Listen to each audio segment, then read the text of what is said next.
Good morning everyone, you are welcomed on MDN Education today. Today in this video, as you know that we are discussing preposition topic and its phrasal verbs. इससे पहले ए और B phrasal verbs हैं जो वो उनके हम जो phrasal verbs हैं वो डिस्कस कर चुके हैं। तो आज हम डिस्कस करेंगे शी लेटर से। तो फर्स्ट है केयर फॉर। केयर फॉर मतलब क्या होता है? परवाह करना। केयर फॉर क्या होता है? परवाह करना। Teach your children how to care for their pets. भी अपने बच्चों को सिखाएं कि किस तरह से जो पेट्स हैं उनकी देखभाल करनी है, उनकी परवाह करनी है। परवाह करना, देखभाल करना। नेक्स्ट आता है केयर अबाउट। केयर अबाउट मतलब देखभाल करना। ये दोनों लगभग एक जैसे ही हैं इनके meaning. Care about, I really care about my family, कि मैं निश्चित सही रूप से या बिल्कुल रियली मैं क्या करता हूँ, अपनी फैमिली की देखभाल करता हूँ। नेक्स्ट आता है चार्ज्ड विथ। चार्ज्ड विथ का मतलब होता है इल्ज़ाम लगाना। भी बोलते हैं ना, उसको चार्ज कर दिया है, उसके ऊपर ये चार्ज लगाया है। या charge in charge. Charge in charge. Charge मतलब उसको ये चार्ज दे दिया गया है। चार्ज दे दिया मतलब वो इंचार्ज बना दिया गया है। लेकिन यहाँ पर चार्ज विद का मतलब क्या था? चार्ज विद इल्ज़ाम लगाना। He was charged with breaking the law of कोविड-19। भी उसको कोविड-19 के कानून को तोड़ने का का इल्ज़ाम लगाया गया। उस पर कोविड-19 कानून को तोड़ने का इल्ज़ाम लगाया गया। नेक्स्ट आता है क्राई फॉर। क्राई फॉर मतलब रोना या चिल्लाना। किसी चीज़ के लिए, किसी बात के लिए रोना या फिर चिल्लाना, उसको क्या बोलेंगे? Cry for. जैसे आप 10th क्लास की पोएम में पढ़ के आई हैं, a tale of Custard the dragon. Custard was cried for a nice safe cage.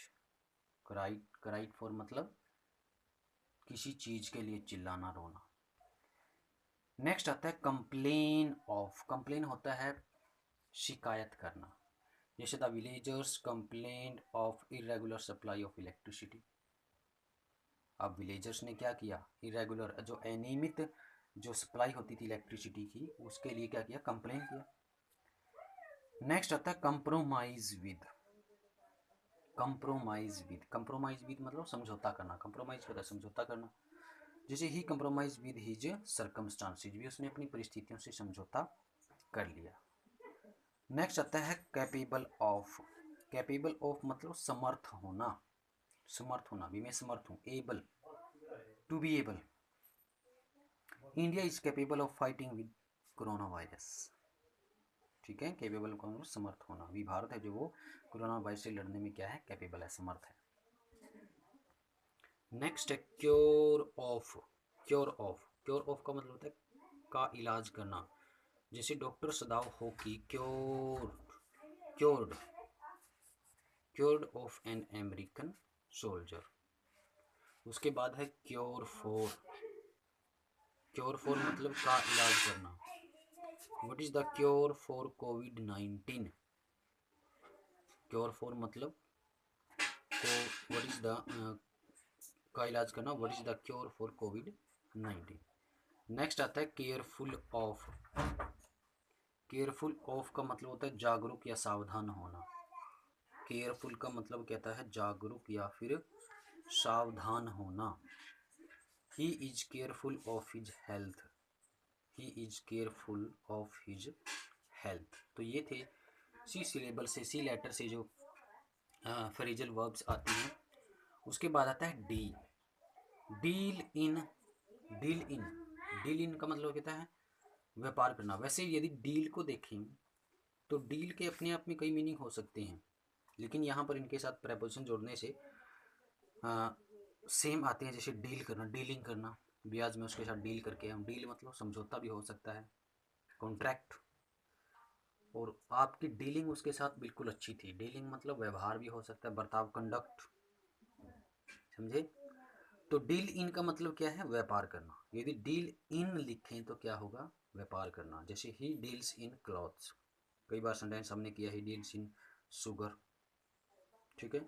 Next आता है डील विद। डील विद का मतलब होता है व्यवहार करना। तो जब आप व्यवहार करने की बात करोगे तो डील विद, और व्यापार करना deal in. We should deal with others politely, हमें दूसरों के साथ विनम्रता से व्यवहार करना चाहिए।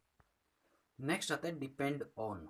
डिपेंड ऑन मतलब निर्भर, डिपेंड का मतलब निर्भर होना, डिपेंड ऑन पर निर्भर होना। तो डिपेंड के साथ क्या आता है, बेसिकली ऑन प्रेपोजिशन का प्रयोग होता है। यदि व्यवहार की बात आई तो डील के साथ विद, और यदि व्यापार की बात आई तो डील के साथ इन प्रेपोजिशन आएगा। डिपेंड ऑन पर निर्भर होना, he depends on his parents. Die of किसी बीमारी से मरना, ये इंपॉर्टेंट है। डाई ऑफ और डाई फ्रॉम, डाई ऑफ का मतलब कहता है किसी बीमारी से मरना, मतलब डेथ हो जाना। ही डाइड ऑफ कैंसर मतलब डेथ होगी, ही डाइड ऑफ कैंसर, भी कैंसर से वह मर गया। उसके बाद डाई फ्रॉम, डाई फ्रॉम मतलब किसी वजह से मरना। डाई फ्रॉम का मतलब कहता है किसी वजह से मरना, कोई कारण हो, जैसे he died from over eating. जब बीमारी की बात आई तो हम ऑफ का यूज़ करेंगे, बीमारी की बात आई तो हम किसके साथ, डाई के साथ ऑफ का प्रयोग करेंगे, और यदि कोई अदर रीजन है तो उसके साथ हम फ्रॉम का यूज़ करेंगे। क्लियर। नेक्स्ट आता है डिफरेंट फ्रॉम। डिफरेंट फ्रॉम का मतलब होता है से अलग या भिन्न होना।